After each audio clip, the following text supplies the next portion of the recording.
Assalamualaikum warahmatullahi wabarakatuh. Halo anak-anak kelas 5 dimanapun kalian berada.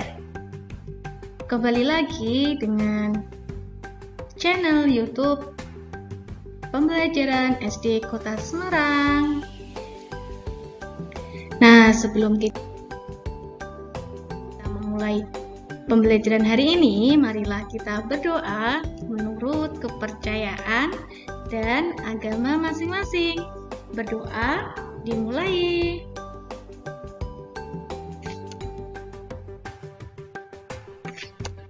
Berdoa selesai.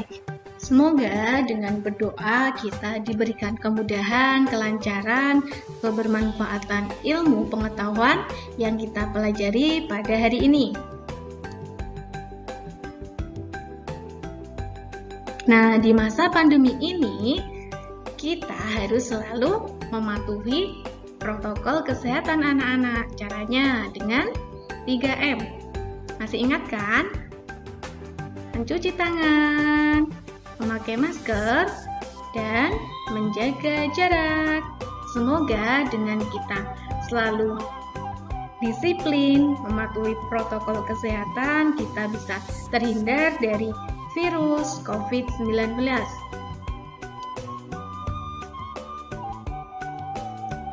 Baik anak-anak, pada pertemuan hari ini kegiatan kita yaitu yang pertama, bebas challenge. Yang kedua, materi pembelajaran tujuan, materi, dan kuis. Kegiatan pertama, tepat sekali, bebas challenge. Gerakan Pandai, pengajar era digital Indonesia. Nah, berikut ini ada tantangan anak-anak. Tantangan Bebras Indonesia tahun 2017 tentang cacing dan buah apel. Seekor cacing sedang duduk di ujung cabang pohon apel. Ia ingin makan semua apel yang ada lewat dahan pohon. Bagaimana jika setiap dahan panjangnya adalah 1 meter? Nah, berapa lintasan terpendek yang harus ditempuh untuk makan semua apel yang ada? Berapa ya lintasannya ya? Kita bahas bersama. Jawaban yang tepat adalah 13.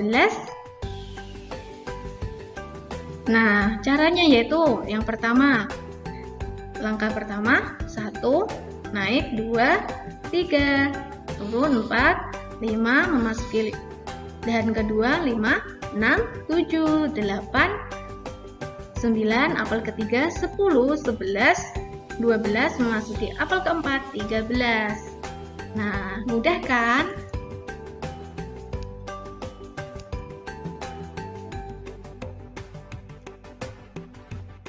Anak-anak kelas 5, hari ini kita akan belajar tema 5, subtema 3, pembelajaran 1.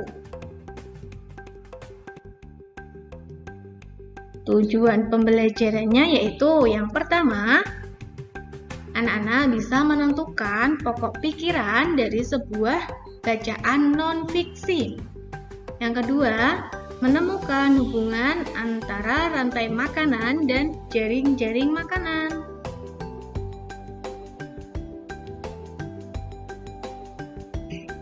Coba kalian perhatikan gambar berikut ini.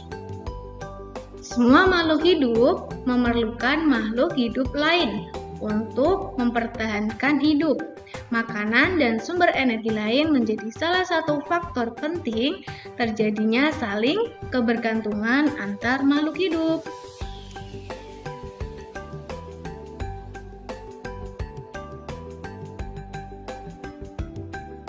Nah, ada beberapa gambar ekosistem anak-anak. Ada ekosistem simbiosis mutualisme, simbiosis komensalisme, dan simbiosis parasitisme. Nah, apakah yang dapat kalian ambil dari hubungan khas antar dua jenis makhluk hidup tersebut? Nah, makhluk hidup memerlukan makhluk hidup lain ya untuk mempertahankan hidupnya. Makanan dan sumber energi lain menjadi salah satu faktor terpenting terjadinya saling kebergantungan antar makhluk hidup.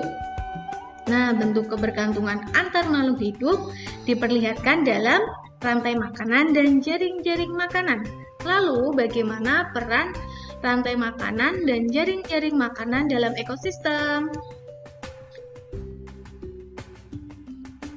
Nah, berikut ini ada teks bacaan yang dapat kalian baca dalam buku tema halaman 101 sampai dengan 102 tentang rantai makanan dan jaring-jaring makanan. Nah, kita baca bersama ya.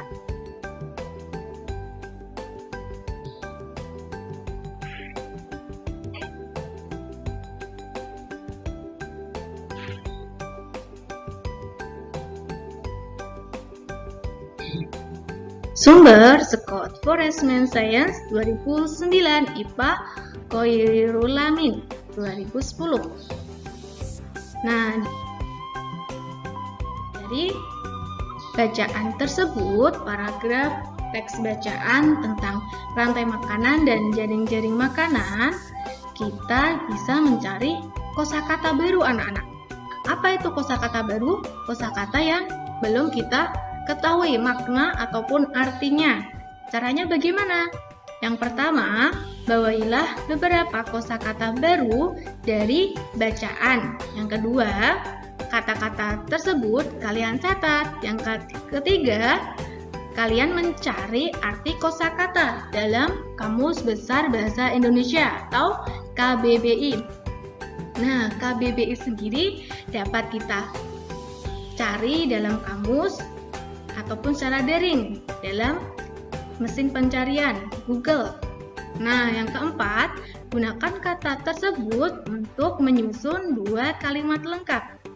Berikut ini ada contoh kalimat.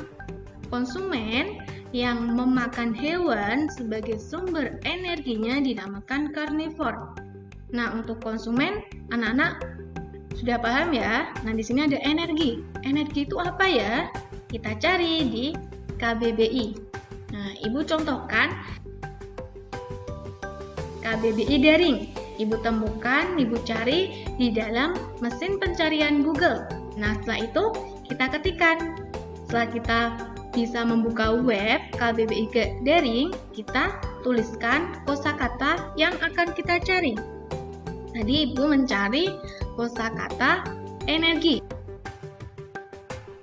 Energi adalah kemampuan untuk melakukan kerja. Nah,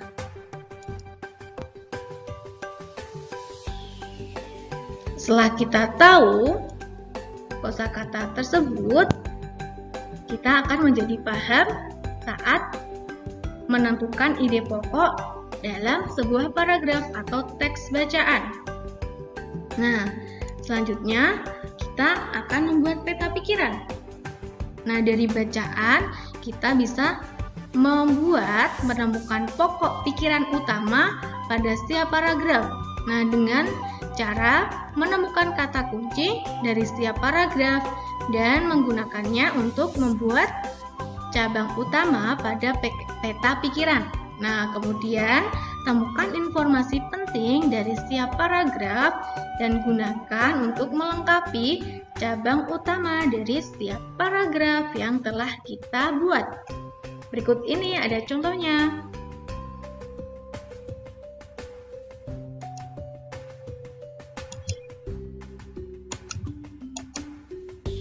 Paragraf pertama. Dalam teks bacaan, rantai makanan dan jaring-jaring makanan. Nah, kita menentukan kalimat utamanya terlebih dahulu. Kalimat utamanya, nah ini Ibu menemukan dalam kalimat pertama, jadi disebut paragraf induktif.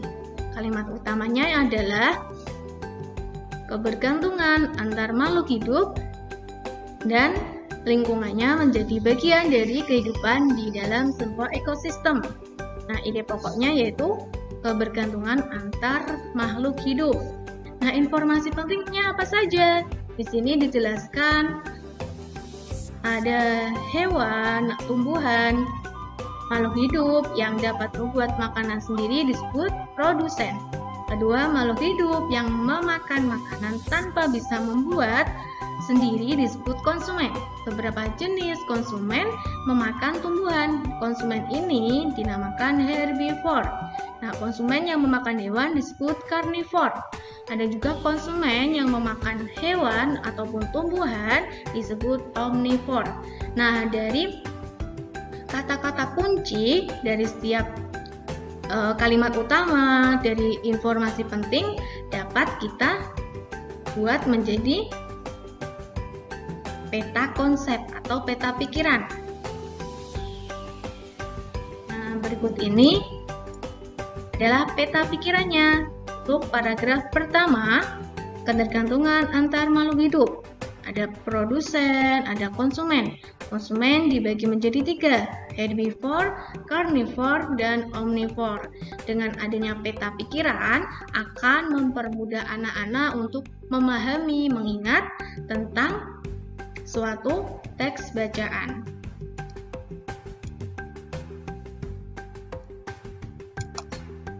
Nah, tantangan pertama untuk kalian, buatlah peta pikiran paragraf 2 dan ketiga pada teks bacaan, rantai makanan, dan jaring-jaring makanan pada buku tematik kelas 5, tema 5 halaman 101 sampai dengan 102. Selamat mengerjakan. Nah, anak-anak, di materi sebelumnya sudah belajar tentang jenis-jenis ekosistem. Ada ekosistem hutan hujan, ekosistem padang rumput, ekosistem gurun, ekosistem tundra, dan ekosistem taiga.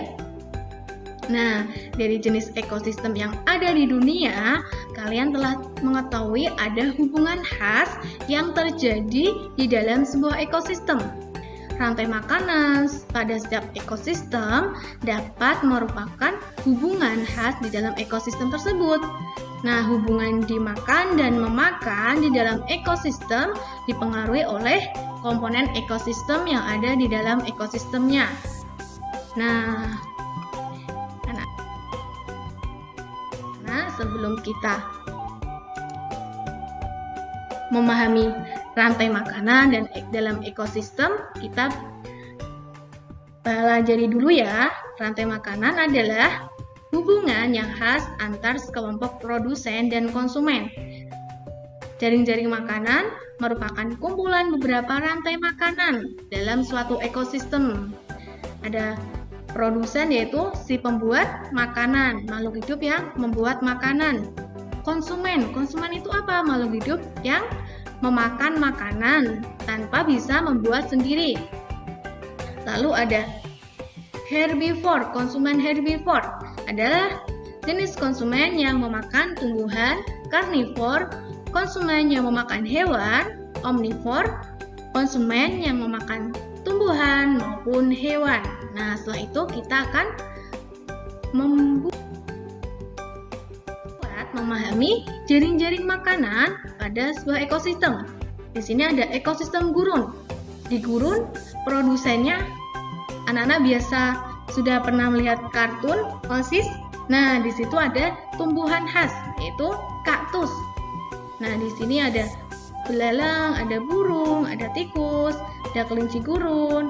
Nah, dari beberapa konsumen yang memakan kaktus dan membentuk jaring makanan, akan terbentuk sebuah rantai makanan.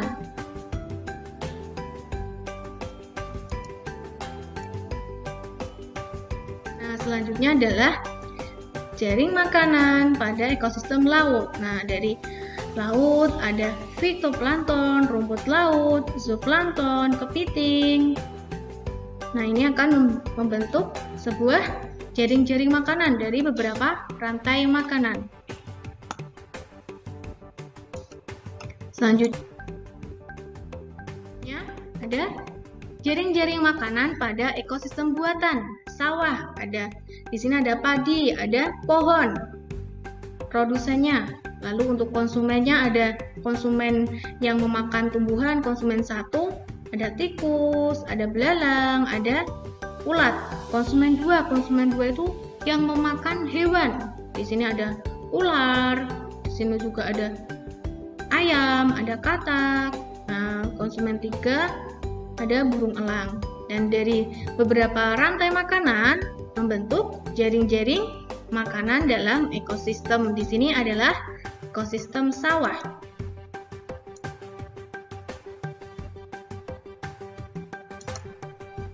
Nah, tantangan kedua. Buatlah jaring-jaring makanan di dalam sebuah ekosistem pilihan kalian dan lengkapilah fakta menarik tentang makhluk hidup yang ada pada jaring-jaring makanan kalian. Nah, dalam buku paket tematik kelas 5, tema 5, halaman 104. Selamat mengerjakan anak-anak. Kuis, ya kita sampai ke tahap 4, kuis. Coba anak-anak perhatikan gambar berikut ini. Nah, di sini ada sebuah jaring-jaring makanan. Jaring-jaring makanan di sawah ini, di ekosistem buatan sawah. Di sini ada padi, dan dimakan tikus, burung, dan tikus dimakan musang, dan juga burung elang. Dan burung elang akan mati dan diuraikan oleh bakteri atau jamur. Nah, pertanyaannya, apabila elang banyak diburu, maka apa yang akan terjadi? Jika burung elang banyak diburu, apa yang akan terjadi? Yang pertama, tikus banyak yang mati. Benar tidak anak-anak? Tidak ya, malah tikus akan semakin berkembang biak banyak karena predatornya sudah semakin sedikit atau punah. Padi akan semakin habis. Benar atau salah? Ya, benar. Kenapa semakin habis? Karena tikus dan juga burung semakin banyak populasinya karena predator elang di sini semakin punah. Jadi padi akan semakin banyak dimakan oleh hama, tikus, dan juga burung. Yang ketiga, musang bertambah banyak. Bisa ya, karena musang tidak ada yang memakan atau predatornya sudah hilang, yaitu burung elang. Nah, bagaimana dengan jawaban kalian? Selanjutnya, kuis kedua tentang ekosistem laut. Ayo kita baca bersama. Oke, kita lanjutkan ke pertanyaan. Berdasarkan teks yang berjudul ekosistem laut, berilah tanda centang pada kolom benar atau salah sesuai dengan isi teks. Nah, paragraf pertama membahas tentang ekosistem alami. Benar atau salah? Salah ya. Kedua, ekosistem laut. Benar. Terbesar di permukaan bumi. Ketiga, cahaya matahari hanya bisa menembus ekosistem estuari. Tidak dibahas pada paragraf keempat. Benar atau salah? Benar. Paragraf ke-6 membahas tentang ekosistem pantai batu yang terdiri atas berbagai batuan. Benar atau salah? Salah. Oke, bagaimana dengan jawaban kalian? Semoga kita bisa bertambah paham ya dengan beberapa kuis yang kita kerjakan pada hari ini.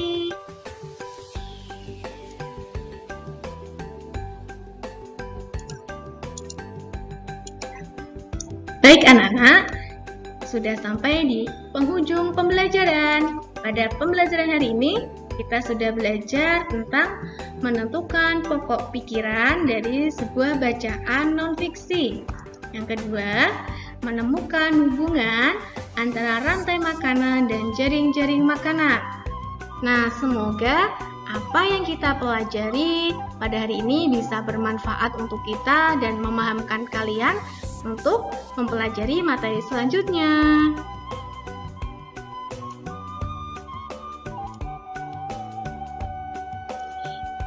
Ibu cukupkan